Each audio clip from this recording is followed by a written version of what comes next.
আমাদের লিডার ভারপ্রাপ্ত চেয়ারম্যান তারেক রহমান সাহেব 2008 সাল থেকে দেশের বাইরে। তাকে দেখার জন্য আমরা জামালপুর থেকে প্রাইভেট কার, বাস, এমনকি ট্রাক, ইন্টারসিটি এগুলো তো যাচ্ছেই, পাশাপাশি আমরা লোকাল ট্রেনে যাচ্ছি একমাত্র আমাদের ভারপ্রাপ্ত চেয়ারম্যান জনাব তারেক রহমান সাহেবকে দেখার জন্য, কারণ উনি 17 বছর পরে দেশে আসতেছে। ইতিহাসে যে পাতায় লেখা থাকবে যে দিনটি, সেই দিনটি সাক্ষী হতে আমরা যাচ্ছি। জামালপুর থেকে বা সারা বাংলাদেশ থেকে, শুধু জামালপুরে না, শুধু সারা বাংলাদেশ থেকে আরও 2-3 দিন আগে থেকেই আমরা ঢাকা দিকে রওনা দিয়েছে। আমরাও যাচ্ছি আজকে। আমরা এখান থেকে যেমন প্রতিদিনই হাজার হাজার লোক যাচ্ছে, এই সাক্ষী হওয়ার জন্য আমরা মূলত যাওয়া।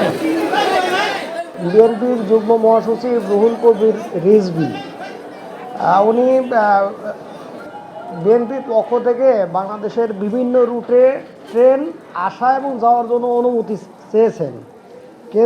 আমাদের বাংলাদেশ রেলওয়ের কেন্দ্রীয় কর্তৃপক্ষ তাদের আবেদনের পরিপ্রেক্ষিতে কিছু কিছু রুটে স্পেশাল ট্রেন মঞ্জুর করেছেন। তার মধ্যে জামালপুর থেকে ঢাকা, ঢাকা থেকে জামালপুর একটি।